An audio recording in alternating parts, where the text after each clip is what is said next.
ദൈവത്തിൻ തിരുവചനം, സ്നേഹത്തിൻ തിരുവചനം, പാതകളിൽ ഇരുളാ.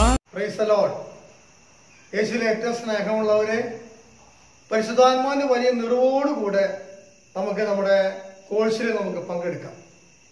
അടുത്ത ക്ലാസ് നമുക്ക് വേണ്ടി നൽകുന്നത് നമ്മുടെ രൂപതാംഗമായ കുണ്ടന്നൂർ ഇടവകയിലെ ദൈവശാസ്ത്രത്തിൽ ബിരുദാനന്ദ ബിരുദമെടുത്ത റവറൻഡ് ഡോക്ടർ സെബാസ്റ്റ്യൻ ചാലക്കലച്ചനാണ്.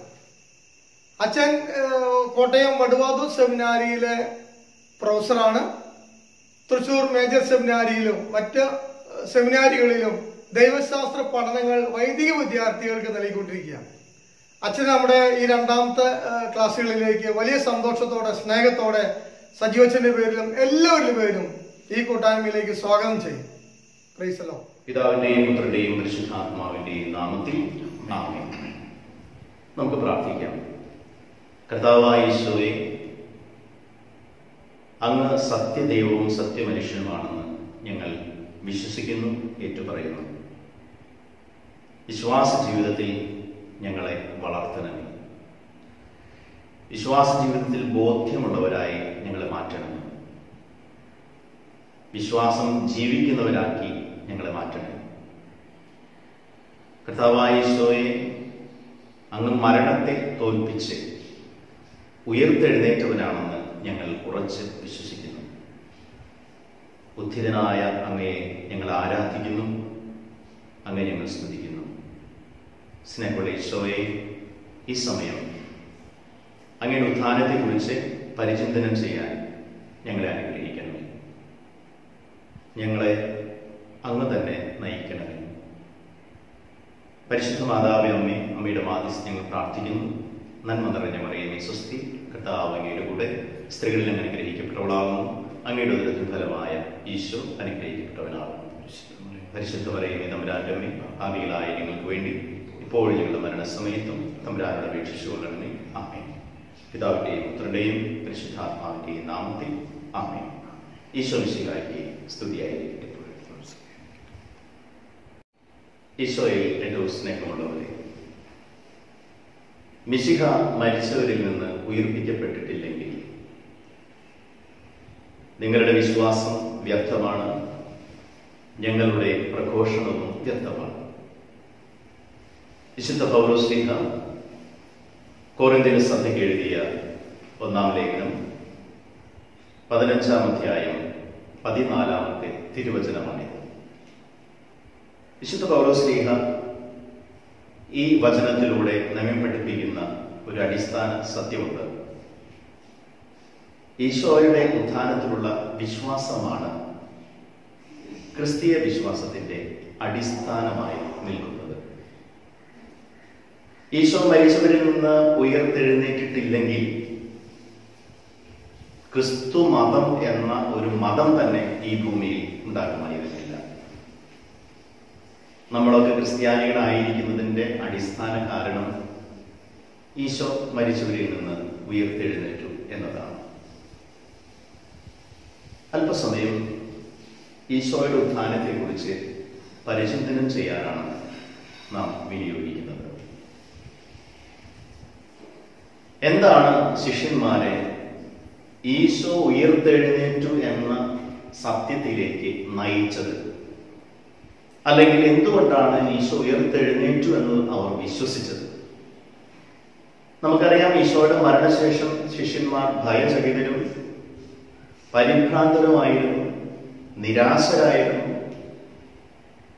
പലരും തങ്ങളുടെ പഴയ ജോലിയിലേക്ക് തിരിച്ചുപോയി എന്ന് നമ്മൾ വായിക്കുന്നുണ്ട്. എമ്മാവൂസിലേക്ക് പോകുന്ന ശിഷ്യന്മാരുടെ സംഭാഷണത്തിൽ നിന്ന് അത് വ്യക്തമാണ്. അവർ പറഞ്ഞു, അവൻ വലിയ പ്രവാചകനാണെന്ന് ഞങ്ങൾ വിചാരിച്ചു, ഇസ്രായേലിന് വേണ്ടി രാജ്യം പുനഃസ്ഥാപിക്കുമെന്ന് കരുതി, പക്ഷേ എല്ലാം തീർന്നു, എല്ലാം അവസാനിച്ചു. അവരുടെ വാക്കുകളിൽ നിരാശ, ഇച്ഛാഭംഗം പ്രകടമാണ്. ഇങ്ങനെ നിരാശരായിരുന്ന ശിഷ്യന്മാരെ ഒരു പുതിയ ബോധ്യത്തിലേക്ക്, ജീവനിലേക്ക് നയിച്ചത് ഈശോ ഉയർത്തെഴുന്നേറ്റു എന്ന സത്യമാണ്. എന്തിന്റെ അടിസ്ഥാനത്തിലാണ് ഈശോ ഉയർത്തെഴുന്നേറ്റു എന്ന് അവർ വിശ്വസിച്ചത്? പ്രധാനമായും 2 കാരണങ്ങളാണ് വിശുദ്ധ ഗ്രന്ഥം നമ്മുടെ മുമ്പിൽ അവതരിപ്പിക്കുന്നത്. ഉദ്ധിതനായ ഈശോ ശിഷ്യന്മാർക്ക് പ്രത്യക്ഷപ്പെട്ടു.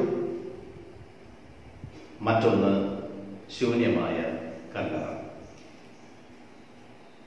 ഉദ്ധിതനായ ഈശോ ശിഷ്യന്മാർക്ക് പ്രത്യക്ഷപ്പെട്ടതിന്റെ വിവരണങ്ങൾ സുവിശേഷങ്ങളിലുണ്ട്. വിശുദ്ധ പൗലോസ്ലീഹ കോരിന്തോസിലെ സഭാംഗങ്ങൾക്ക് എഴുതിയ ലേഖനത്തിൽ ഈശോ പ്രത്യക്ഷപ്പെട്ട വ്യക്തികളുടെ ഒരു ലിസ്റ്റ് നമ്മുടെ മുമ്പിൽ അവതരിപ്പിക്കുന്നുണ്ട്. ഈ 2 അടിസ്ഥാന വസ്തുതകളെ കുറിച്ചാണ് നമ്മൾ ആദ്യം ചിന്തിക്കുന്നത്. ഒന്നാമതായി ഉദ്ധിതനായ ഈശോയുടെ പ്രത്യക്ഷീകരണം.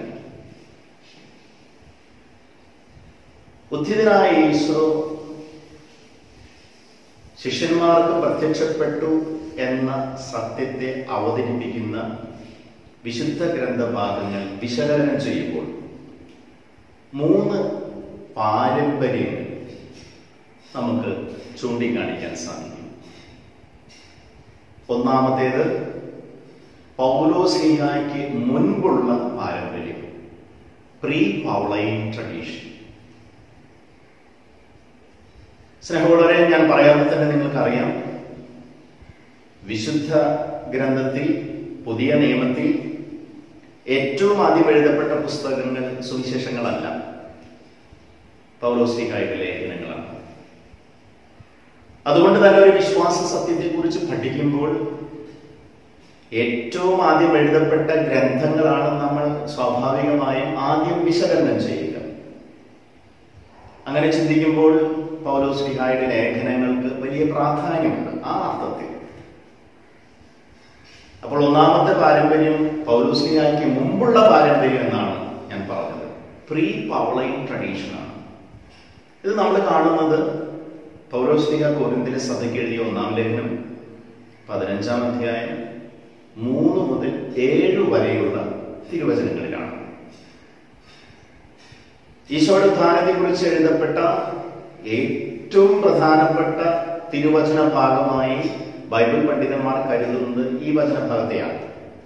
കാരണം ഇതാണ് സുവിശേഷങ്ങൾ എഴുതപ്പെടുന്നതിനേക്കാൾ മുൻപ് എഴുതപ്പെട്ട ഉത്ഥാനത്തെക്കുറിച്ച് പഠിപ്പിക്കുന്ന തിരുവചന ഭാഗം. കൂടാതെ പൗലോസ്ലീഹ തന്നെ പ്രസ്താവിക്കുന്നത് പോലെ ഇത് പൗലോസ്ലീഹയ്ക്ക് മുൻപുണ്ടായിരുന്ന ഒരു പാരമ്പര്യമാണ്. പൗലോസ്ലീഹ ആ വചനഭാഗം ആരംഭിക്കുന്നത് എങ്ങനെയാണ്? എനിക്ക് ലഭിച്ചത് സർവപ്രധാനമായി കരുതി ഞാൻ നിങ്ങൾക്ക് നൽകുന്നു. പൗലോസ്ലീഹ തന്നെ പറയണം, പൗലോസ്ലീഹയ്ക്ക് ലഭിച്ചതാണ്, കിട്ടിയതാണ്. എവിടെ നിന്ന് കിട്ടി? തീർച്ചയായും സഭാ സമൂഹത്തിൽ നിന്നാണ്, സഭയിൽ നിന്നാണ്. ഈ സഭ ഇത് സ്വീകരിച്ചത്, സഭാ സമൂഹം ഇത് സ്വീകരിച്ചത് അപ്പസ്തോലന്മാരിൽ നിന്നാണ്.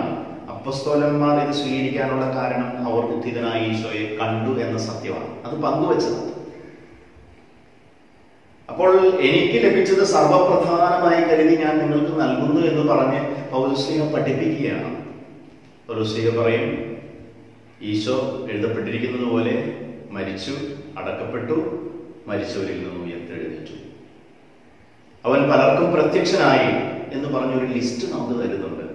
കേഫായ്ക്ക് പ്രത്യക്ഷപ്പെട്ടു, യാക്കോബിന് പ്രത്യക്ഷപ്പെട്ടു, 12 അപ്പസ്തോലന്മാർക്ക് പ്രത്യക്ഷപ്പെട്ടു, 500-ലധികം സഹോദരന്മാർക്ക് പ്രത്യക്ഷപ്പെട്ടു. അവരിൽ ചിലർ ഇപ്പോഴും ജീവിച്ചിരിപ്പുണ്ട് എന്നൊക്കെ പറഞ്ഞ് പൗലോസ്ലീഹ ഒരു ലിസ്റ്റ് തരുന്നുണ്ട്. അപ്പോൾ ഉദ്ധിതനായ ഈശോ പ്രത്യക്ഷപ്പെട്ട വ്യക്തികളുടെ ഒരു ലിസ്റ്റ് നമുക്ക് കിട്ടുന്നുണ്ട്. ഞാൻ ഒരു ലിസ്റ്റ് എന്ന് പറയാൻ കാരണമുണ്ട്. കാരണം ഈശോ പ്രത്യക്ഷപ്പെട്ട എല്ലാവരുടെയും പേരുകൾ പൗലോസ്ലീഹയോടെ പരാമർശിക്കുന്നില്ല. മറ്റു ചില വ്യക്തികളുടെ പേരുകൾ നമുക്ക് സുവിശേഷങ്ങളിൽ നിന്ന് കിട്ടുന്നുണ്ട്.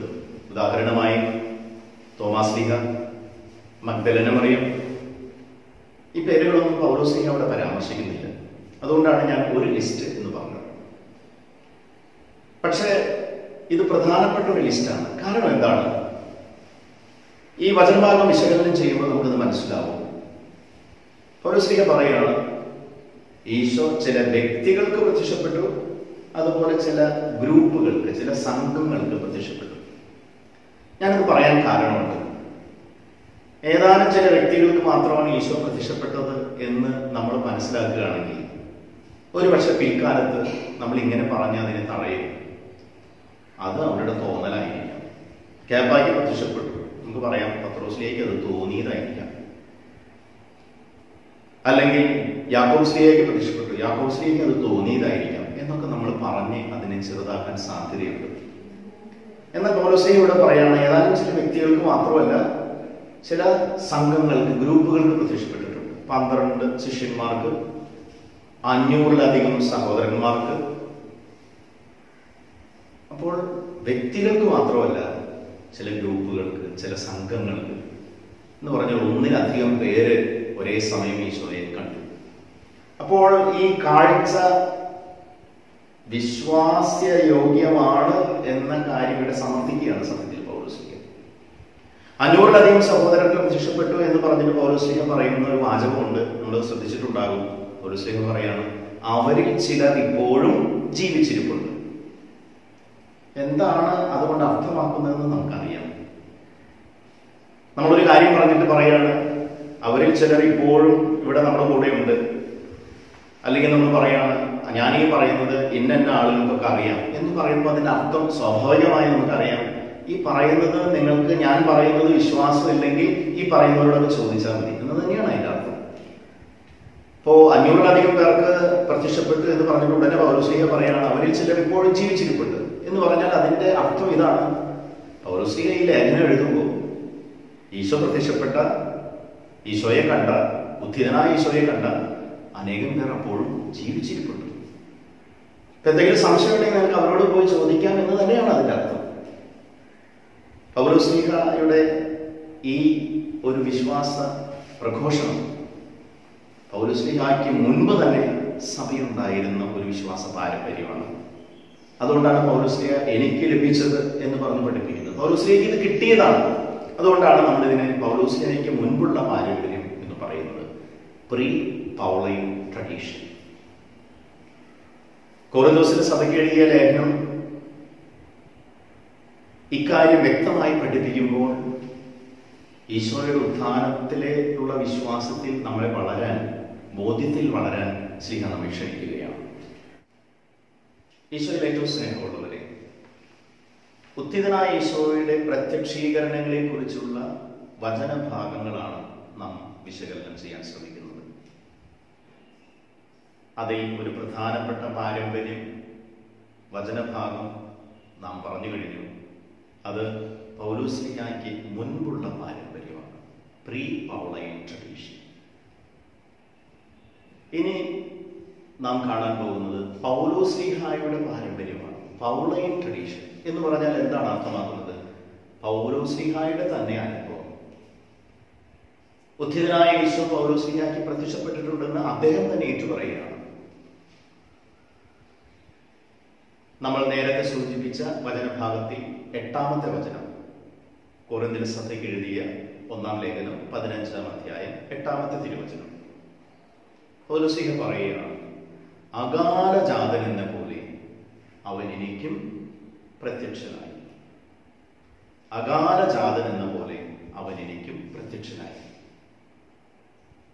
പൗലോസ്ലീഹ ഉദ്ധിതനായ ഈശോയെ കണ്ടു. പൗലോസ്ലീഹ തന്റെ ഈ അനുഭവം മറ്റ് വചനഭാഗങ്ങളിലും സൂചിപ്പിക്കുന്നുണ്ട്. കൊറിന്തോസിലെ സഭയ്ക്ക് എഴുതിയ 1-ാം ലേഖനം 9-ാം അധ്യായം 1-ാമത്തെ തിരുവചനത്തിൽ പൗലോസ്ലീഹ ഇപ്രകാരം ചോദിക്കുന്നുണ്ട്, ഞാനും അപ്പസ്തോലനല്ലേ? ഞാനും കർത്താവിനെ കണ്ടിട്ടില്ലേ എന്ന് പറയുമ്പോൾ അതിൽ നിന്ന് സ്പഷ്ടമാണ് പൗലോസ്ലീഹ ഉദ്ധിതനായ ഈശോയെ കണ്ടിട്ടുണ്ട്. അപ്പസ്തോല പ്രവർത്തനങ്ങളിൽ 3 അധ്യായങ്ങളിലായി ഉദ്ധിതനായ ഈശോയെ പൗലോസ്ലീഹ കണ്ട കാര്യം വിവരിക്കുന്നുണ്ട്. ആദ്യത്തേത് ഗ്രന്ഥകർത്താവ് വിവരിക്കുന്നതായിട്ടാണ് അവതരിപ്പിച്ചിരിക്കുന്നതെങ്കിൽ മറ്റു 2 വിവരണങ്ങളും പൗലോസ്ലീഹയുടെ തന്നെ സാക്ഷ്യമായിട്ടാണ്. പൗലോസ്ലീഹ സഭയിൽ നിന്ന് സ്വീകരിച്ച ഒരു വിശ്വാസ സത്യം പഠിപ്പിക്കുക മാത്രമല്ല, സ്വന്തം അനുഭവത്തിൽ നിന്നും പൗലോസിലേക്ക് പറയാൻ സാധിക്കും, ഉത്ഥിതനായ ഈശോ പ്രത്യക്ഷപ്പെട്ടു എന്ന സത്യം. മൂന്നാമതായി, ഉത്ഥിതനായ ഈശോയുടെ പ്രത്യക്ഷീകരണങ്ങളിൽ പ്രധാനപ്പെട്ടത് സുവിശേഷ വിവരണങ്ങളാണ്. സുവിശേഷങ്ങൾ ഈ കാര്യം അവതരിപ്പിച്ചിരിക്കുന്നത് വിവരണങ്ങളായിട്ടാണ്. നമുക്കറിയാം, ഒരു സത്യം നമുക്ക് ഒരു വാചകമായി സ്റ്റേറ്റ്മെന്റ് ഫോമിലും അവതരിപ്പിക്കാൻ സാധിക്കും, വിശദീകരണമായിട്ട് അവതരിപ്പിക്കാൻ സാധിക്കും, വിവരണമായിട്ട് അവതരിപ്പിക്കാൻ സാധിക്കും. പൗലോസ്ലീഹ ഉത്ഥിതനായ ഈശോ ക്യാപ്പായ്ക്ക് പ്രത്യക്ഷപ്പെട്ടു, യാക്കോബിന് പ്രത്യക്ഷപ്പെട്ടു, 12 പേർക്ക് പ്രത്യക്ഷപ്പെട്ടു എന്ന് വാചകമായി ഒറ്റ വാചകത്തിൽ പറയുന്ന കാര്യം സുവിശേഷങ്ങളിൽ എത്തുമ്പോൾ അത് വിവരണമായിട്ട് നമ്മൾ കാണും, വിവരിച്ചിരിക്കുകയാണ്. സുവിശേഷ വിവരണങ്ങൾ പല വ്യക്തികൾക്കും ഈശോ പ്രത്യക്ഷപ്പെട്ടതായിട്ട് അവതരിപ്പിക്കുന്നുണ്ടല്ലോ. മഗ്ദലന മറിയത്തിന് പ്രത്യക്ഷപ്പെട്ടതായി യോഹന്നാന്റെ സുവിശേഷത്തിൽ നമ്മൾ വായിക്കുന്നുണ്ട്. ശിഷ്യ സമൂഹത്തിന് പ്രത്യക്ഷപ്പെട്ടതായിട്ട് നമ്മൾ വായിക്കുന്നുണ്ട്. ശിഷ്യ സമൂഹത്തിൽ തന്നെ പ്രത്യക്ഷപ്പെടുമ്പോൾ തോമാസ് ലീഹായെ പ്രത്യേകം വിളിച്ച് ഈശോ ബോധ്യപ്പെടുത്തി കൊടുക്കുന്നുണ്ട്. തോമാസ് ലീഹായുടെ വിശ്വാസ പ്രഘോഷണം നമ്മളിവിടെ വായിക്കുന്നു, എൻ്റെ കർത്താവ്, എൻ്റെ ദൈവമേ. ഇപ്രകാരം വിവിധ വിവരണങ്ങളിലൂടെ സുവിശേഷങ്ങൾ ഈ സത്യം നമ്മുടെ മുമ്പിൽ അവതരിപ്പിക്കുകയാണ്. ഉത്ഥിതനായ ഈശോ പ്രത്യക്ഷപ്പെട്ടു, ഈശോ മരിച്ചവരിൽ നിന്ന് ഉയർത്തെഴുന്നേറ്റു എന്ന സത്യം. സുവിശേഷങ്ങൾ ഇക്കാര്യം അവതരിപ്പിക്കുമ്പോൾ അവയുടെ ചരിത്ര പശ്ചാത്തലവും എഴുതപ്പെട്ട സാഹചര്യവും എന്ത് ലക്ഷ്യത്തോടെയാണ് ഇത് അവതരിപ്പിക്കുന്നത് എന്നും നാം പരിഗണിക്കേണ്ടിയിരിക്കുന്നു. ദൈവശാസ്ത്രപരമായ ചില ലക്ഷ്യങ്ങൾ സുവിശേഷ ഗ്രന്ഥകർത്താക്കൾക്ക് ഉണ്ട്. ഉദാഹരണമായി ലൂക്കായുടെ സുവിശേഷത്തിൽ ഉത്ഥിതനായ ഈശോ വറുത്ത മീൻ കഴിക്കുന്നതായി നമ്മൾ വായിക്കുന്നുണ്ട്. ലൂക്കാ സുവിശേഷകനെ സംബന്ധിച്ച് ഈശോ മീൻ കഴിച്ചു എന്ന് അവതരിപ്പിക്കുന്നതിലൂടെ സുവിശേഷകൻ അവതരിപ്പിക്കുന്ന സത്യം ഈശോ ഇന്നും ജീവിക്കുന്നു എന്ന അർത്ഥമാണ്. കാരണം ലൂക്കാ സുവിശേഷകനെ സംബന്ധിച്ചിടത്തോളം ഭക്ഷണം കഴിക്കുക, തിന്നുക എന്ന് പറയുന്നത് ജീവിക്കുന്നതിൻ്റെ ഒരു അടയാളമാണ്. ഇതേ സുവിശേഷത്തിൽ തന്നെ ജായോസിന്റെ മകളെ ഉയർപ്പിച്ചതിന് ശേഷം ഈശോ പറയുന്നത് അവൾക്ക് എന്തെങ്കിലും ഭക്ഷിക്കാൻ നൽകുക. അതിൻ്റെ അർത്ഥം ഒരാൾ ഭക്ഷിക്കുന്നു എന്നത് ആൾ ജീവിക്കുന്നു എന്നതിന്റെ തെളിവാണ്. അപ്പോൾ ഉത്ഥിതനായ ഈശോ മീൻ കഴിക്കുന്നതിന്റെ വിവരണത്തിലൂടെ ലൂക്കാ സുവിശേഷകൻ ഉദ്ദേശിച്ച അർത്ഥം ഈശോ ഇന്നും ജീവിക്കുന്നു, മരണത്തെ തോൽപ്പിച്ചിരിക്കുന്നു എന്ന സത്യമാണ്. ഈ വചനഭാഗം വായിച്ചിട്ട് ഈശോ എന്ത് തരം മീനാണ് കഴിച്ചത്, എത്ര മീൻ കഷ്ണം കഴിച്ചു, അതിനുശേഷം എന്തുണ്ടായി എന്ന ചോദ്യങ്ങൾക്ക് പ്രസക്തിയില്ല, അത് നമുക്കറിയാം. ശ്രദ്ധ നമ്മുടെ പോകേണ്ടത് ഈശോ എന്നും ജീവിക്കുന്നു എന്ന സത്യത്തിനായിരിക്കണം. മറ്റൊരു ഉദാഹരണം പറയാനുള്ളത് യോഹന്നാന്റെ സുവിശേഷത്തിൽ തിബേരിയാസിന്റെ തീരത്ത് വെച്ച് ഈശോ ശിഷ്യന്മാർക്ക് വേണ്ടി പ്രാതലൊരുക്കി കാത്തിരിക്കുന്ന ചിത്രം, അവരോടൊപ്പം ഭക്ഷണം കഴിക്കുന്ന ചിത്രം നമ്മൾ കാണുന്നുണ്ട്. വാത്സല്യമുള്ള ഒരു അമ്മയെ പോലെ ഈശോ ശിഷ്യന്മാരെ ഭക്ഷണത്തിന് ക്ഷണിക്കുകയാണ്. അവിടെയും ഈശോ ഭക്ഷണം കഴിക്കുന്നതായിട്ട് യോഹന്നാൻ അവതരിപ്പിക്കുമ്പോൾ അതിന്റെ പുറകിൽ ഒരു ചരിത്ര പശ്ചാത്തലമുണ്ട്. യോഹന്നാന്റെ സുവിശേഷമാണ് സുവിശേഷങ്ങളിൽ ഏറ്റവും അവസാനം എഴുതപ്പെട്ടതെന്ന് നിങ്ങൾക്കറിയാമല്ലോ. ആ കാലമാവുമ്പോഴേക്കുമൊക്കെ സഭ വളർന്നു, സഭയിലെ സംവിധാനങ്ങളൊക്കെ വളർന്നു, അടിസ്ഥാന രൂപങ്ങളൊക്കെ സഭയിലായി കഴിഞ്ഞു. അതുപോലെ തന്നെ ഉണ്ടായ ഒരു കാര്യമാണ് അബദ്ധ പ്രബോധകര്, തെറ്റായ പഠനങ്ങൾ നടത്തുന്നവരും സഭയിലുണ്ടായി. അങ്ങനെ ആദിമ സഭയിലുണ്ടായ ഒരു പാഷണ്ഡതയാണ്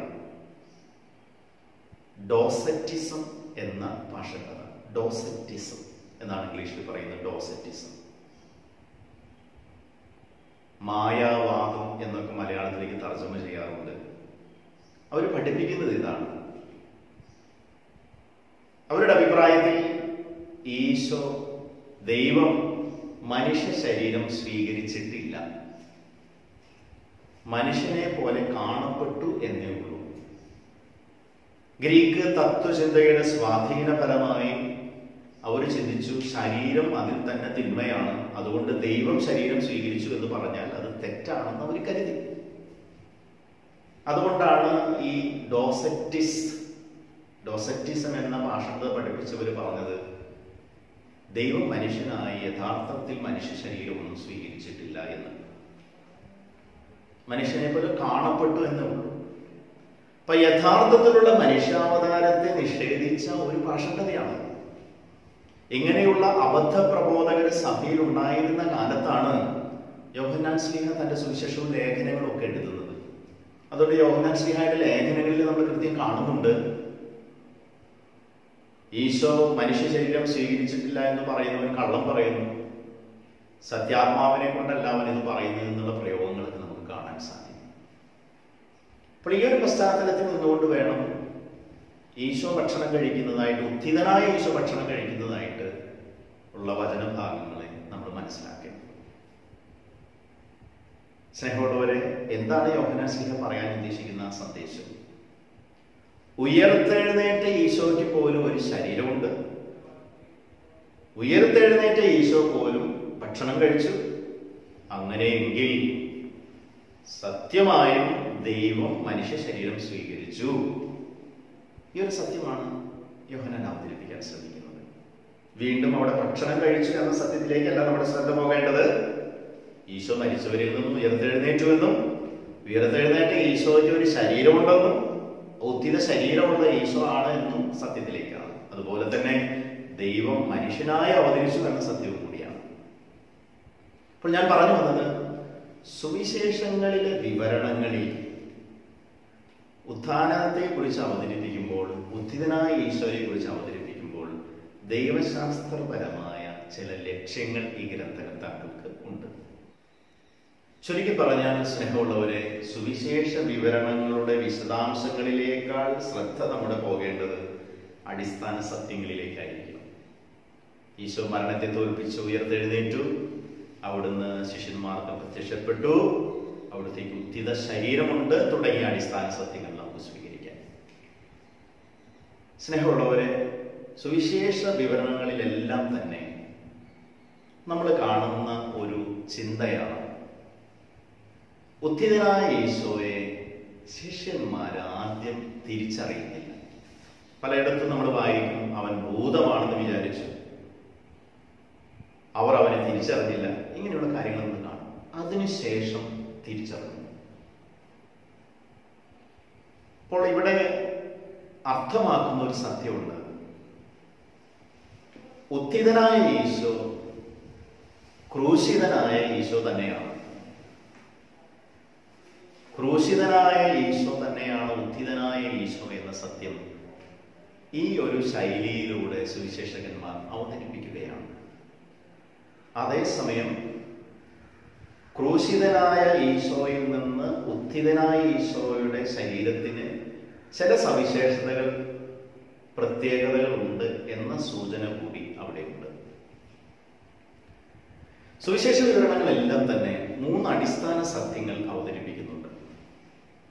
ഒന്നാമത്തേത്, ഉത്ഥിതനായ ഈശോ ശിഷ്യന്മാർക്ക് പ്രത്യക്ഷപ്പെട്ടു, ശിഷ്യന്മാർ ഉയർത്തെഴുന്നേറ്റ ഈശോയെ കണ്ടു എന്ന സത്യമാണ്. രണ്ടാമത്തേത്, ഈശോ അവർക്ക് ഒരു ദൗത്യം ഭരമേൽപ്പിക്കുന്നുണ്ട്. എന്താണ് ആ ദൗത്യം എന്ന് നമുക്കറിയാം.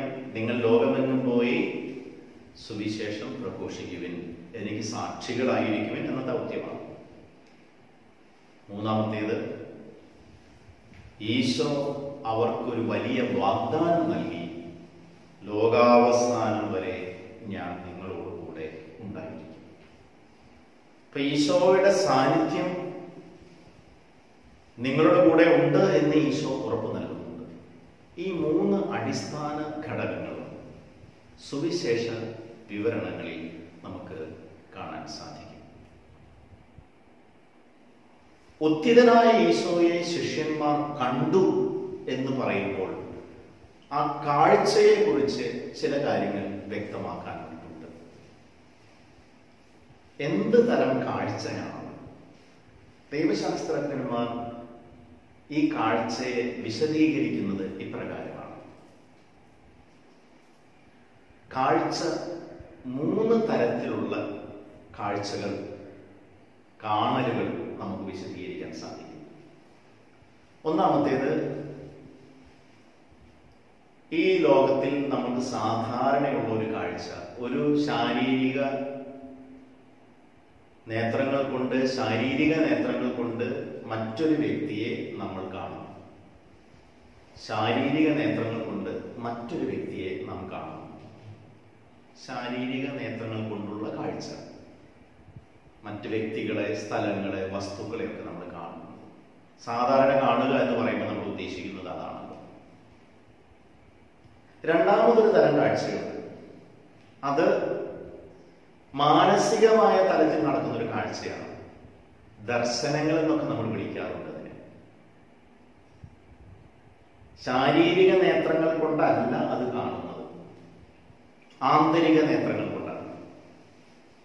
ഉദാഹരണമായി, കണ്ണടച്ചിരുന്ന് പ്രാർത്ഥിക്കുന്ന ഒരു വ്യക്തിക്ക് ദർശനങ്ങൾ ഉണ്ടാകും. ചില കാര്യങ്ങൾ അദ്ദേഹം മനോമുഖരത്തിൽ തെളിഞ്ഞു വരുന്നതായി അദ്ദേഹത്തിന് മനസ്സിലാകും, അദ്ദേഹം കാണുന്നു. അപ്പോൾ ശാരീരിക നേത്രങ്ങൾ കൊണ്ടുള്ള ഒരു കാഴ്ചയല്ല. ദർശനങ്ങളെല്ലാം, ആത്മീയ ജീവിതത്തിൽ ദർശനങ്ങൾ നമ്മൾ വിശേഷിപ്പിക്കുന്നതെല്ലാം ഇതാണ്. മൂന്നാമതൊരു കാഴ്ചയുണ്ട്. അത് ഉത്ഥിതനായ ഈശോ ശിഷ്യന്മാർക്ക് പ്രത്യക്ഷപ്പെട്ടപ്പോൾ ഉണ്ടായ കാഴ്ചയാണ്. എന്താണ് അതുകൊണ്ട് അർത്ഥമാക്കുന്നത്? ഉത്ഥിതനായ ഈശോ മരണത്തെ തോൽപ്പിച്ചുകൊണ്ട് ഉയർത്തെഴുന്നേറ്റപ്പോൾ ഇനി മുതൽ ഈ ഭൂമിയിലെ നിയമങ്ങൾക്ക് ഈശോ അധീനനല്ല. ഈശോയ്ക്ക് ഇനി മരണമില്ല. ഈശോ നിത്യജീവിതത്തിലേക്ക് പ്രവേശിച്ചിരിക്കുന്ന വ്യക്തിയാണ്. അതുകൊണ്ട് ഈശോയെ കാണാൻ സാധിക്കണമെങ്കിൽ ഈശോ തന്നെ അനുവദിക്കണം. അപ്പോൾ ഇവിടെ ഈശോയെ ശിഷ്യന്മാര് കണ്ടു എന്ന് പറയുമ്പോൾ മറ്റൊരു വ്യക്തിയെ നമ്മൾ കാണുന്ന പോലെയുള്ള ശാരീരിക നേത്രങ്ങൾ കൊണ്ടുള്ള കാഴ്ച മാത്രമല്ല, ഒരു ആത്മീയമായ ഉൾക്കാഴ്ച ഈശോ നൽകിയതുകൊണ്ട്, ഒരു ബോധ്യം നൽകിയതുകൊണ്ട്, ഈശോ അനുവദിച്ചതുകൊണ്ട് കണ്ടതാണ്. അനുവദിച്ചവർക്ക്, പ്രത്യേകം തിരഞ്ഞെടുക്കപ്പെട്ടവർക്കാണ് ഉത്ഥിതനായ ഈശോയെ കാണാൻ സാധിച്ചത്. ഒരു പ്രത്യേക തരം കാഴ്ചയാണ്. ശാരീരിക നേത്രങ്ങൾ കൊണ്ട് തന്നെയാണ് ശിഷ്യന്മാർ കണ്ടത്, പക്ഷേ അത് ഈശോ അനുവദിച്ചതുകൊണ്ടാണ്. ഗ്രേസ്ഫുൾ സീയിങ്, ഗ്രേസ്ഡ് സീയിങ് എന്നൊക്കെ ദൈവശാസ്ത്രജ്ഞന്മാരെ വിശേഷിപ്പിക്കും. കൃപാപൂർണമായ ഒരു കാഴ്ച, ദൈവം അനുവദിക്കുന്ന കാഴ്ച.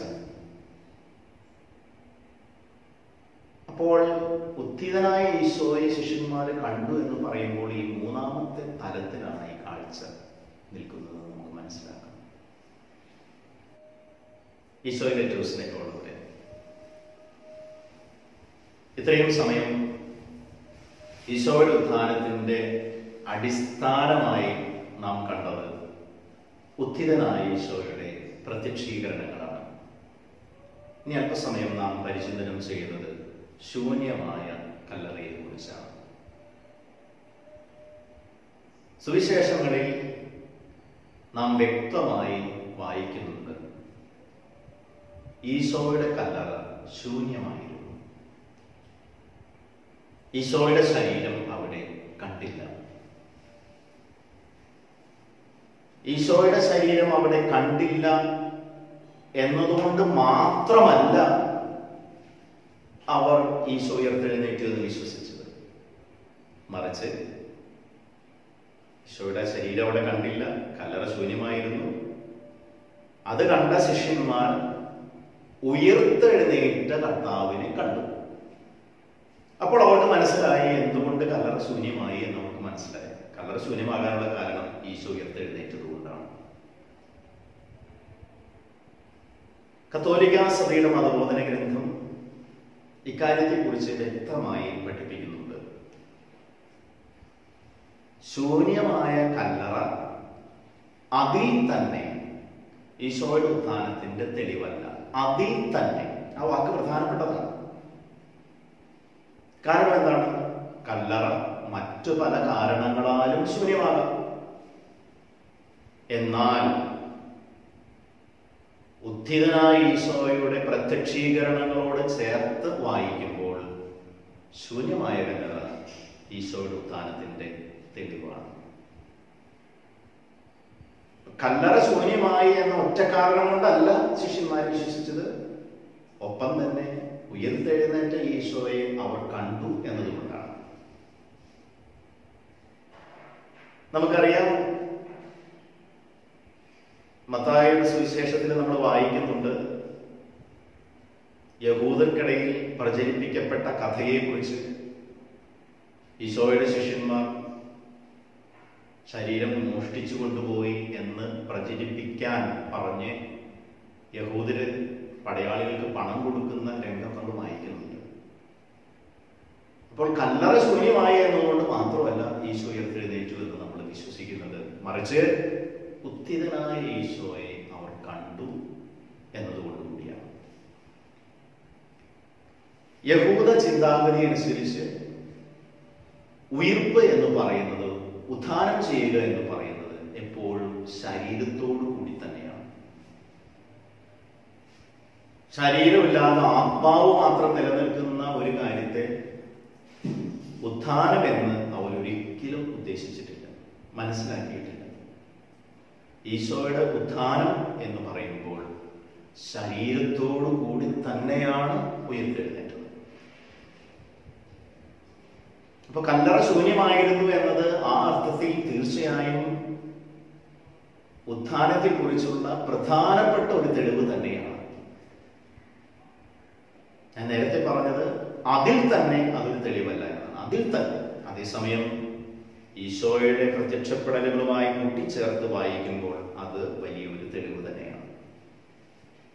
എന്താണ് അതുകൊണ്ട് അർത്ഥമാക്കുന്നത്? ഈശോ തന്റെ ശരീരത്തോടുകൂടെ ഉയർത്തെഴുന്നേറ്റു. ഈശോയുടെ ശരീരം, ഉയർത്തെഴുന്നേറ്റ ഈശോയുടെ ശരീരം എപ്രകാരമുള്ള ശരീരമായിരുന്നു എന്നതിന് ചില സൂചനകൾ വിശുദ്ധ ഗ്രന്ഥം നമുക്ക് നൽകുന്നുണ്ട്. സുവിശേഷ വിവരണങ്ങളിൽ നമ്മളത് വായിക്കുന്നുണ്ട്. വാതിലുകളും ജനലുകളും അടച്ചിരിക്കെ അവൻ അവർക്കിടയിലേക്ക് പ്രവേശിച്ചു.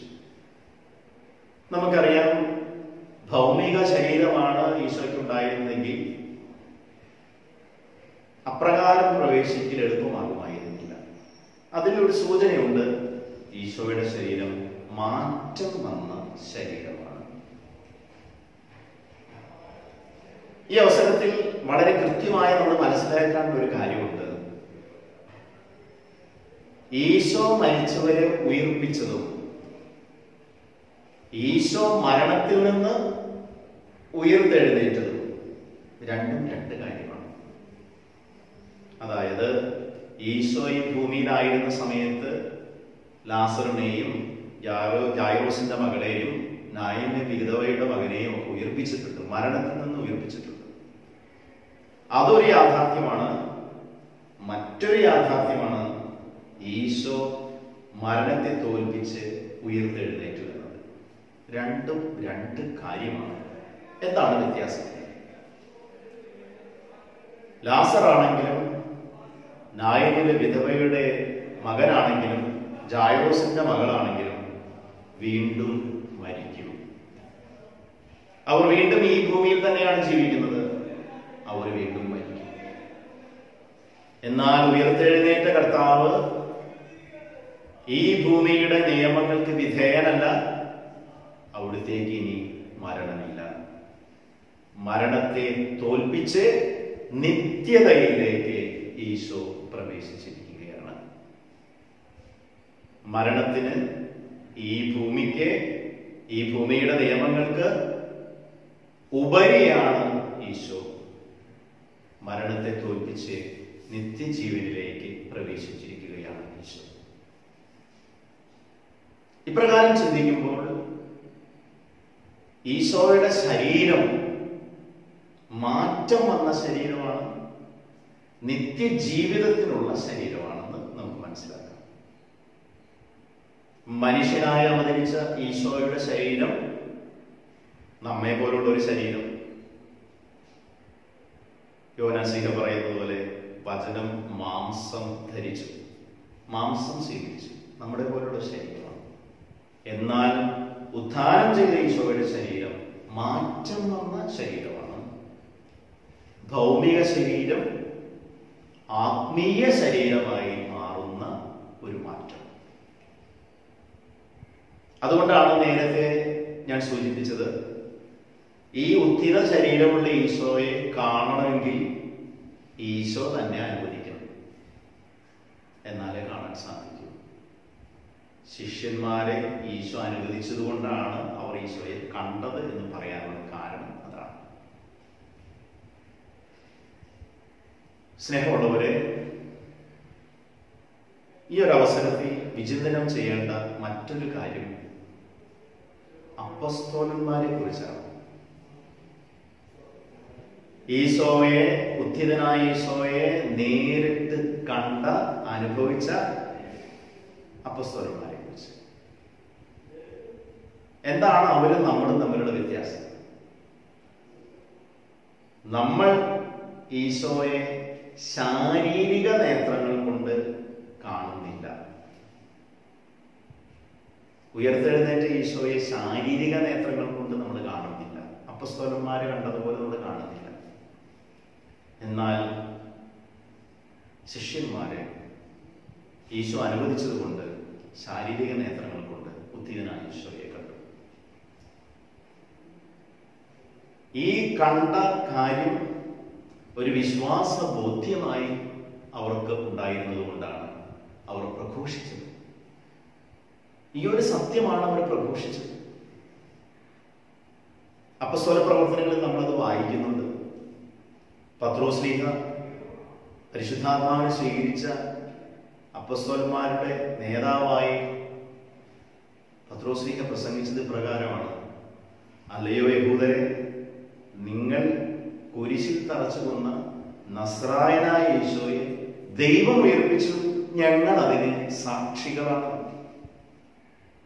ഞങ്ങൾ കണ്ടതാണ് ഈ ഈശോയെ, ഉയർത്തെഴുന്നേറ്റ ഈശോയെ. ഉയർത്തെഴുന്നേറ്റ ഈശോ ശിഷ്യന്മാരോടൊപ്പം ജീവിച്ചതാണ്. അവർക്ക് ബോധ്യമായ വസ്തുതയാണ്. ഈ അവസരത്തിൽ നമ്മൾ ചിന്തിക്കേണ്ട ഒരു വസ്തുതയുണ്ട്. ഈശോ മരിച്ചവരിൽ നിന്ന് ഉയർത്തെഴുന്നേറ്റു എന്ന് പ്രസംഗിച്ചിട്ട് ഈ ശിഷ്യന്മാർക്ക് എന്തെങ്കിലും കിട്ടാനുണ്ടോ? എന്താണിത് പ്രസംഗിച്ചപ്പോൾ അപ്പസ്തോലന്മാർക്ക് കിട്ടിയത് എന്ന് അപ്പസ്തോല പ്രവർത്തനങ്ങളിൽ നമ്മൾ വായിക്കുന്നുണ്ട്. യഹൂദരെ ശക്തമായി എതിർത്തു. അവർ ഈ ശിഷ്യന്മാരെ മർദ്ദിച്ചു. യഹൂദർ ശിഷ്യന്മാരെ എതിർത്തു. അവർ അവരെ പീഡിപ്പിച്ചു. വചനത്തിൽ നമ്മൾ വായിക്കുന്നുണ്ട്, അവരാകട്ടെ കർത്താവായ ഈശോയെ പ്രതി കഷ്ടപ്പാടുകൾ സഹിച്ചതിനെ ഓർത്ത് സന്തോഷിച്ചു. ഉയർത്തെഴുന്നേറ്റ ഈശോയെ കുറിച്ച് പ്രഘോഷിച്ചപ്പോൾ അപ്പസ്തോലന്മാർക്ക് നേരിടേണ്ടി വന്നത് എതിർപ്പുകളും മർദ്ദനവുമാണ്. പാരിതോഷികങ്ങളല്ല, സമൂഹത്തിൽ അംഗീകാരമല്ല, സ്ഥാനമാനങ്ങളല്ല. പ്രഘോഷിച്ചതിന്റെ പേരിൽ നേരിടേണ്ടി വന്നത് അവഹേളനവും കഷ്ടപ്പാടുമാണ്. തീർന്നില്ല, ഈ ഒരു വിശ്വാസത്തെ പ്രതി ജീവൻ ബലിയായി നൽകേണ്ടി വന്നു. യോഹന്നാൻ ശ്ലീഹ ഒഴികെ എല്ലാ അപ്പസ്തോലന്മാരും രക്തസാക്ഷികളായി മരിച്ചവരാണെന്ന് നമുക്കറിയാം. യോഹന്നാൻ ശ്ലീഹായി നാടുകടത്തപ്പെട്ടതാണ്, ഒരുപാട് പാടുകേടുകൾ അനുഭവിച്ചതാണ്. പൗലോസ്ലീഹ പറയുന്നുണ്ട് പൗലോസ്ലീഹ അനുഭവിക്കേണ്ടി വന്ന കഷ്ടപ്പാടുകളെ കുറിച്ച്.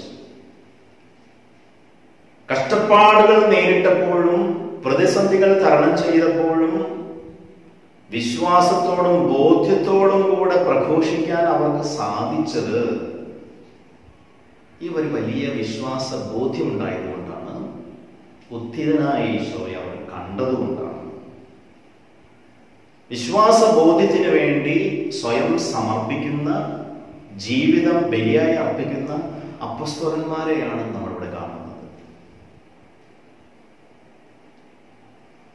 പ്രഘോഷണം വാക്കുകൾ കൊണ്ട് മാത്രം നടക്കേണ്ട കാര്യമല്ല, ജീവിക്കേണ്ട യാഥാർത്ഥ്യമാണെന്ന് അപ്പസ്തോലന്മാര് നമ്മളെ പഠിപ്പിക്കുന്നുണ്ട്.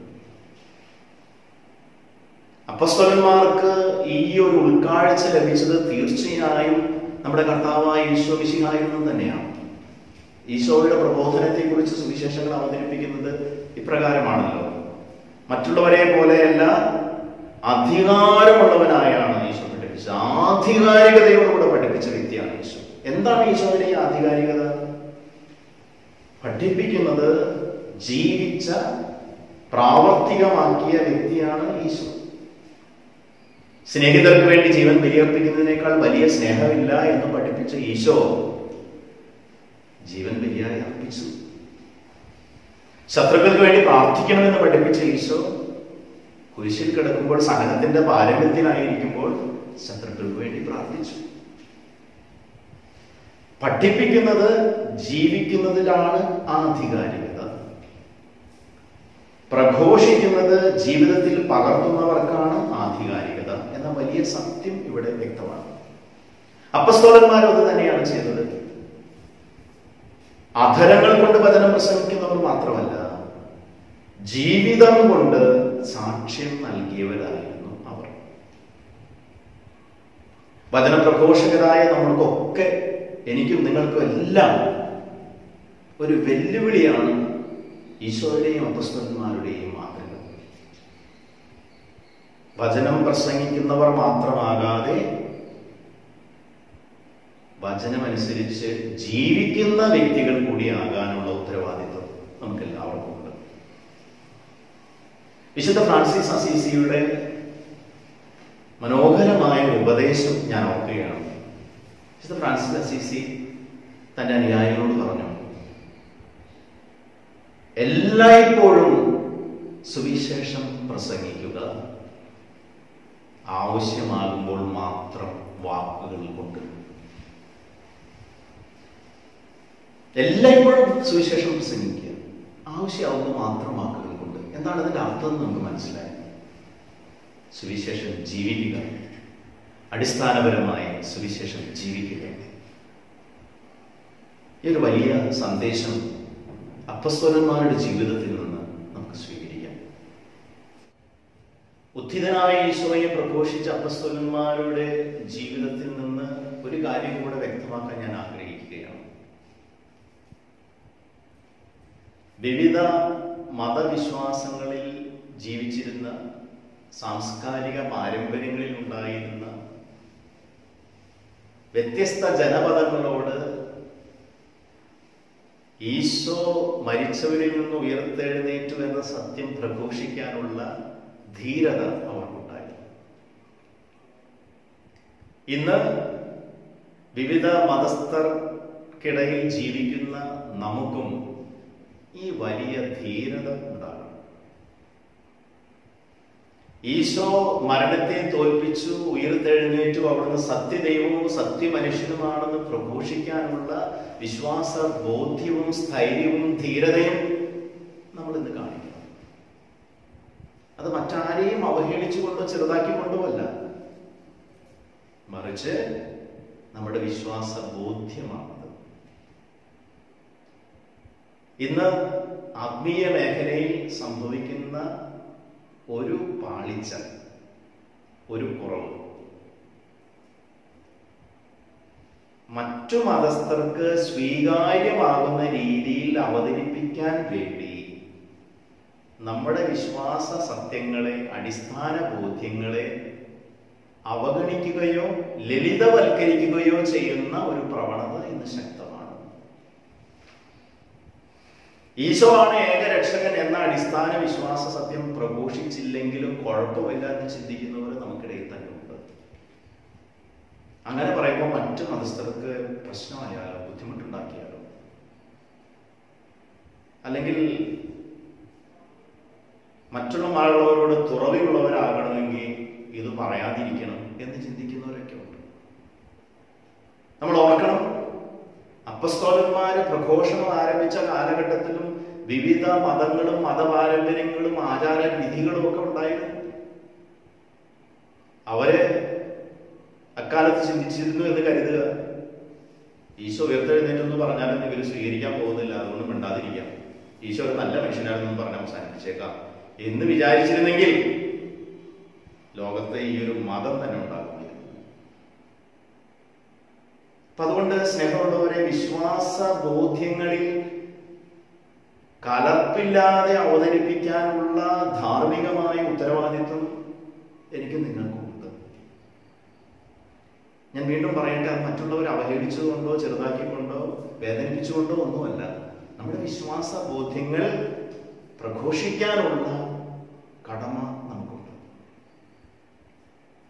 അവിടെ നമ്മൾ വിട്ടുവീഴ്ച ചെയ്യുമ്പോൾ അടിസ്ഥാന വിശ്വാസ ബോധ്യങ്ങളിൽ തന്നെയാണ് നമ്മൾ വിട്ടുവീഴ്ച ചെയ്യുന്നത്.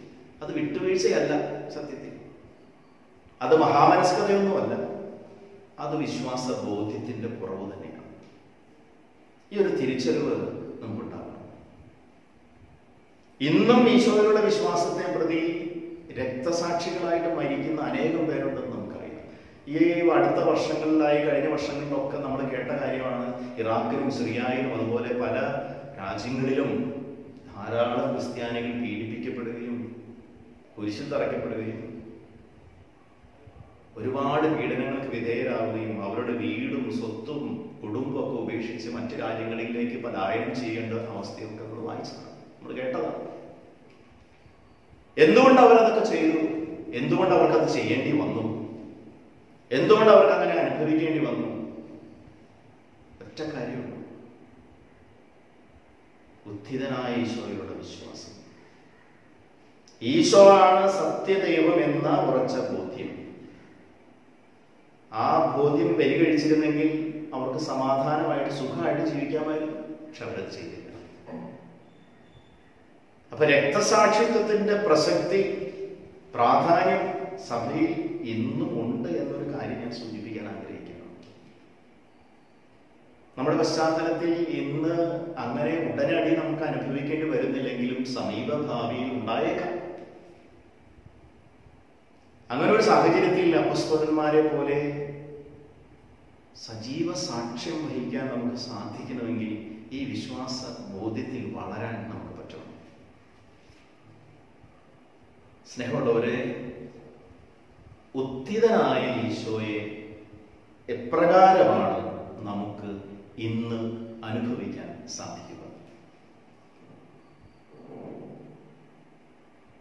നമുക്കറിയാം, വിവിധ രീതികളിൽ ഈശോ ഇന്ന് സന്നിഹിതനാണ്.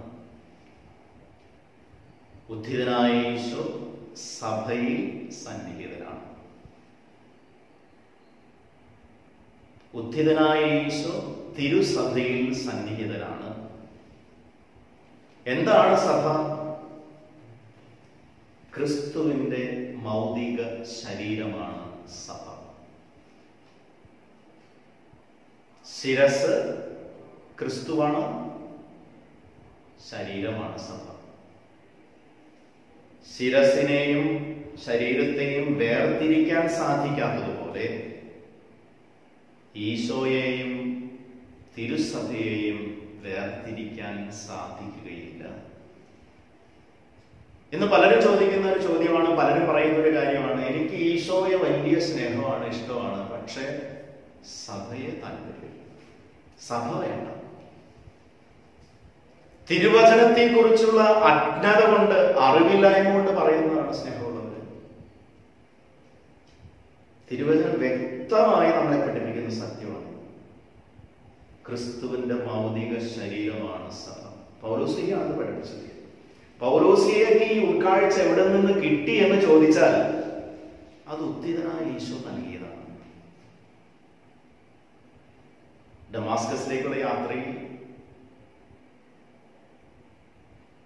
ഈശോ സൗളിനോട് പറഞ്ഞത് എന്താണെന്ന് നമുക്കറിയാം. സൗൾ ചോദിച്ചു, നീ ആരാണ്? നീ പീഡിപ്പിക്കുന്ന നസ്രായനായ ഈശോ ആണ് ഞാൻ. കർത്താവ് കൊടുത്ത മറുപടി അതാണ്.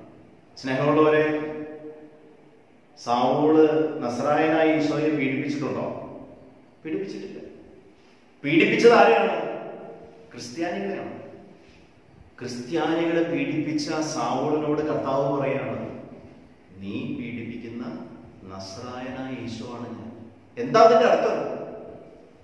തിരുസഭയെ പീഡിപ്പിക്കുന്നവൻ ഈശോയെ തന്നെയാണ് പീഡിപ്പിക്കുന്നത്. തിരുസഭയും ഈശോയും ഒന്ന് തന്നെയാണ്. അപ്പൊ അതുകൊണ്ട് എനിക്ക് സഭാധികാരികളെ അനുസരിക്കാൻ താല്പര്യമില്ല, സഭയുടെ ചട്ടക്കൂടിൽ നിന്ന് പ്രവർത്തിക്കാൻ എനിക്ക് ഇഷ്ടമില്ല എന്ന് പറയുന്നവൻ ആത്യന്തികമായി എതിർക്കുന്നത് ക്രിസ്തുവിനെ തന്നെയാണ്.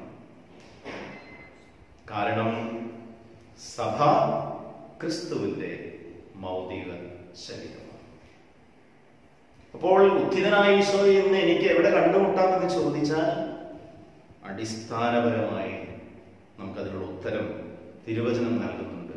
തിരുസഭയിൽ കണ്ടുമുട്ടാം. തിരുസഭയിൽ എവിടെ കണ്ടുമുട്ടാം എന്ന് ചോദിച്ചാൽ കൃത്യമായി നമുക്ക് ഉത്തരവുണ്ട്. കൂദാശകളിലൂടെ, പ്രത്യേകിച്ച് പരിശുദ്ധ കുർബാനയിലൂടെ. എമൗസിലേക്ക് പോയ ശിഷ്യന്മാരുടെ വിവരണം ലൂക്കായുടെ സുവിശേഷത്തിൽ നമ്മൾ വായിക്കുന്നുണ്ടല്ലോ. ബൈബിൾ പണ്ഡിതന്മാർ പറയുന്നത് വിശുദ്ധ കുർബാനയുടെ ഒരു ഘടന അനുസരിച്ചാണ് അത് അവതരിപ്പിച്ചിരിക്കുന്നതെന്നാണ്. വചന ശുശ്രൂഷ, അതിനുശേഷം വിശുദ്ധ കുർബാന എന്ന് പറഞ്ഞാൽ എമൗസിലേക്ക് പോയ ശിഷ്യന്മാരോട് ഈശോ വചനം വിശദീകരിച്ചു കൊടുത്തു. ഈശോ അവരെ ഭോഷന്മാരെ എന്ന് വിളിച്ചിരുന്നുണ്ട് എന്ന് പറഞ്ഞാൽ അതിന്റെ അർത്ഥം നിങ്ങൾക്ക് ഇതൊന്നും മനസ്സിലായിട്ടില്ല. വചനം വിശദീകരിച്ചു കൊടുക്കണം. വിശദീകരിച്ചു കൊടുത്തപ്പോൾ അവരുടെ ഹൃദയം ജ്വലിച്ചു. തിരുവചന ശുശ്രൂഷയിലൂടെ, വചന പ്രഘോഷണത്തിലൂടെ ഹൃദയങ്ങൾ ജ്വലിപ്പിക്കപ്പെടുകയാണ്. എന്തിനാണ് ഈ ഹൃദയങ്ങൾ ജ്വലിപ്പിക്കപ്പെടുന്നത്? അപ്പം മുറിക്കുമ്പോൾ ഈശോയെ ദർശിക്കാൻ, ഈശോയെ സ്വീകരിക്കാൻ ഒരുക്കി അവരെ കർത്താവ്. അതിനുശേഷം അപ്പം മുറിച്ചപ്പോൾ അവർ കർത്താവിനെ കണ്ടു. അപ്പം മുറിക്കപ്പെടുമ്പോഴാണ് ഉത്ഥിതനായ ഈശോയെ നാം കണ്ടുമുട്ടുന്നത്. പരിശുദ്ധ കുർബാനയാണ് ഉത്ഥിതനായ ഈശോയെ നമുക്ക് ഇന്ന് അനുഭവിക്കാനുള്ള ഏറ്റവും പ്രധാനപ്പെട്ട മാർഗം. സ്നേഹമുള്ളവരെ, സഭയിലൂടെ, വിവിധ കൂദാശകളിലൂടെ, പ്രത്യേകിച്ച് പരിശുദ്ധ കുർബാനയിലൂടെ ഈശോയെ നമുക്കിന്ന് കണ്ടുമുട്ടാൻ സാധിക്കും. ഈശോയിൽ ഏറ്റവും സ്നേഹമുള്ളവരെ, ഈശോയെ കണ്ടുമുട്ടാനുള്ള മാർഗങ്ങളാണ് നമ്മൾ പ്രതിപാദിക്കുന്നത്. ഉത്ഥിതനായ ഈശോയെ നമുക്ക് കണ്ടുമുട്ടാനുള്ള മറ്റൊരു വേദി മറ്റ് മനുഷ്യരാണ്. പ്രത്യേകിച്ച് പാവപ്പെട്ടവർ, അവഗണിക്കപ്പെട്ടവർ. മത്തായിയുടെ സുവിശേഷം 25-ാം അധ്യായത്തിൽ അന്ത്യവിധിയെ കുറിച്ച് പ്രതിപാദിക്കുമ്പോൾ ഈശോ വ്യക്തമായി പഠിപ്പിക്കുന്നുണ്ട്, എന്റെ ഈ എളിയ സഹോദരന്മാരിൽ നിങ്ങൾ ഒരുവന് ചെയ്തു കൊടുത്തപ്പോൾ എനിക്ക് തന്നെയാണ് ചെയ്തത്. എന്റെ ഈ സഹോദരന്മാരിൽ ഒരുവന് നിങ്ങൾ ചെയ്തു കൊടുക്കാതിരുന്നപ്പോൾ എനിക്ക് തന്നെയാണ് ചെയ്തു തരാതിരുന്നത് എന്ന് പറഞ്ഞാൽ ഈശോ ഈ അവഗണിക്കപ്പെട്ട മനുഷ്യനുമായി, പാവപ്പെട്ടവനുമായി താതാത്മ്യപ്പെട്ടിരിക്കുകയാണ്.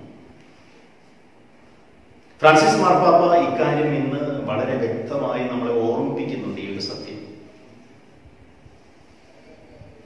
പാവപ്പെട്ടവനെ അവഗണിച്ചുകൊണ്ട് ഒരു ഈശോയോടുള്ള സ്നേഹത്തെക്കുറിച്ച് പ്രഘോഷിക്കാൻ സഭയ്ക്ക് സാധിക്കുകയില്ല. സ്നേഹമുള്ളവരെ, മറ്റുള്ളവരാൽ അവഗണിക്കപ്പെട്ട പരിത്യക്തരായ ആലംബഹീനരായ മനുഷ്യരെ പരിഗണിക്കാതെ ഞാൻ ഈശോയെ സ്നേഹിക്കുന്നവനാണെന്ന് പ്രഘോഷിക്കുമ്പോൾ അത് കാപട്യമാണ്. കാരണം കാണപ്പെടുന്ന സഹോദരനെ സ്നേഹിക്കാത്തവനെ കാണപ്പെടാത്ത ദൈവത്തെ സ്നേഹിക്കാൻ സാധിക്കുകയില്ല.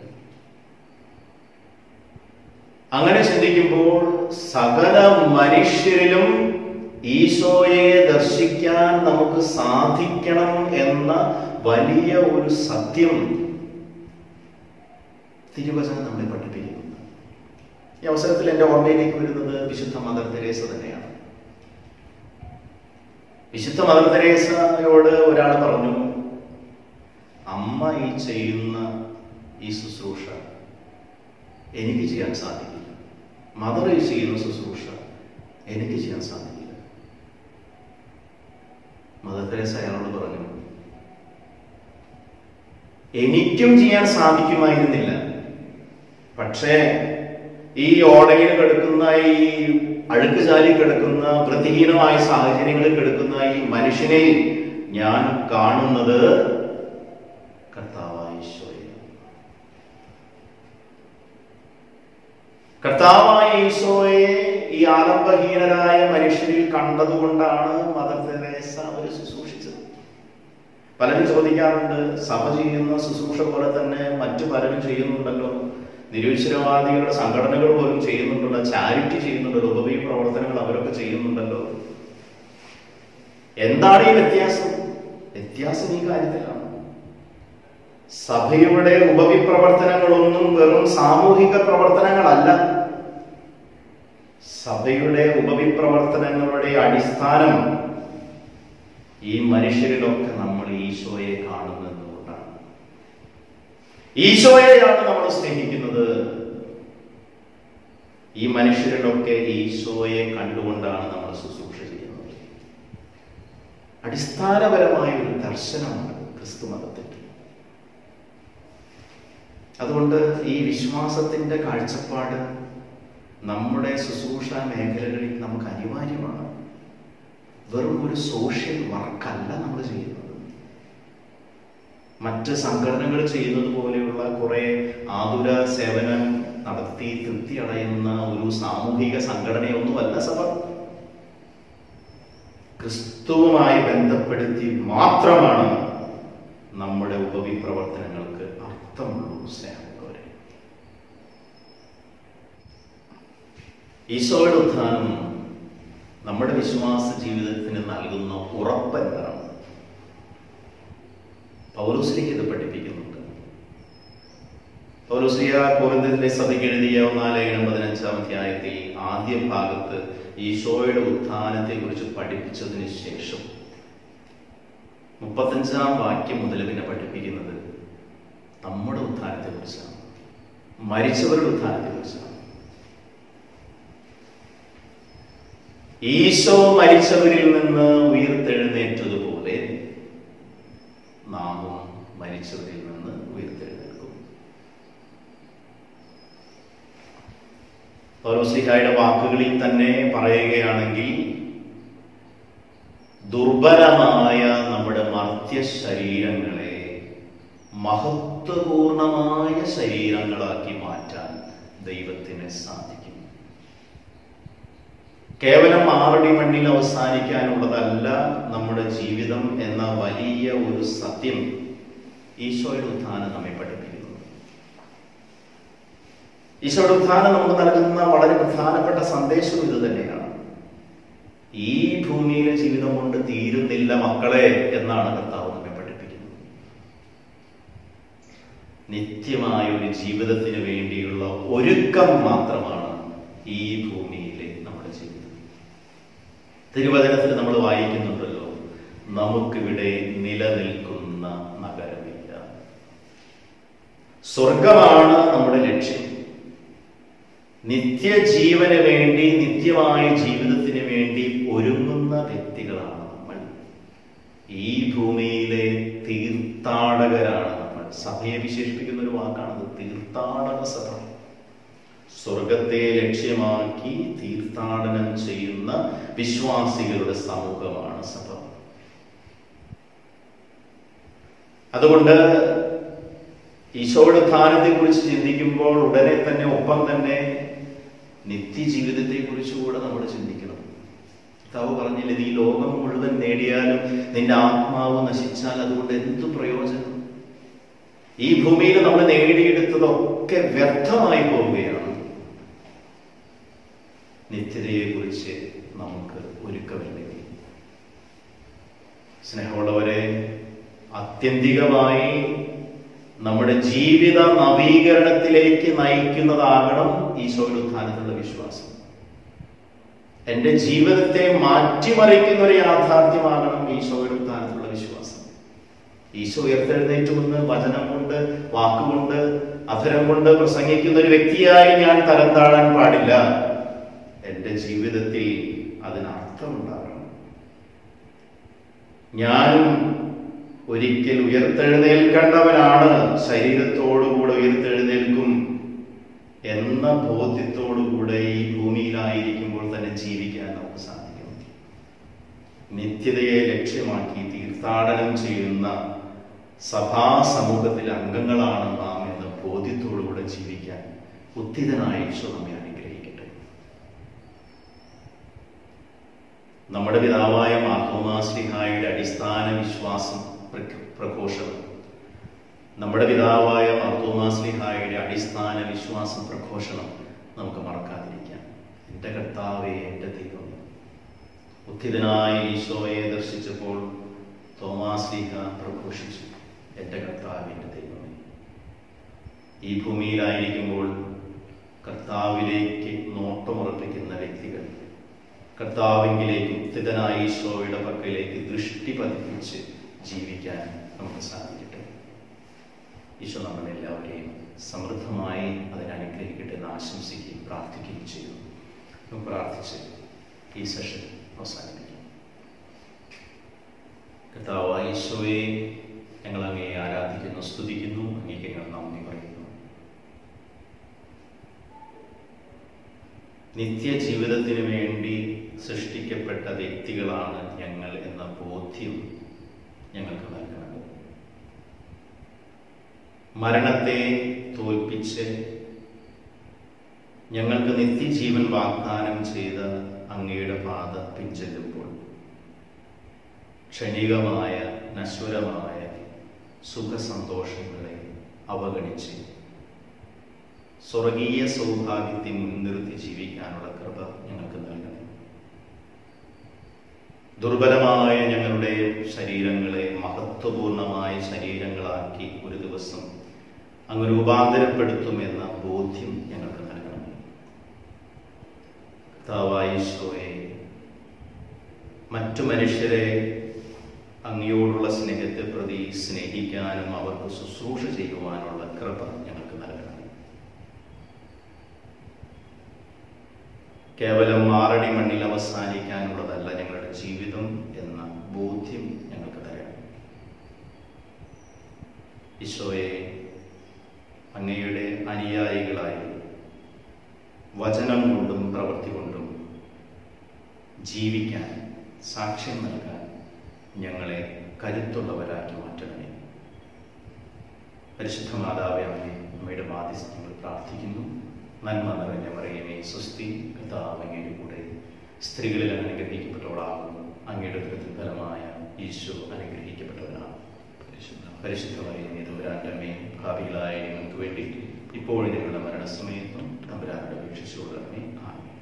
നമ്മുടെ കർത്താവ് ഈശോ മിശിഹായുടെ കൃപയും പിതാവായ ദൈവത്തിന്റെ സ്നേഹവും പരിശുദ്ധാത്മാവിന്റെ സഹവാസവും നാം എല്ലാവരോടും കൂടെ ഉണ്ടായിരിക്കട്ടെ, ഇപ്പോഴും എപ്പോഴും എന്നേക്കും. ആമേൻ. ഈശോ മിശിഹായ്ക്ക് സ്തുതിയായിരിക്കും.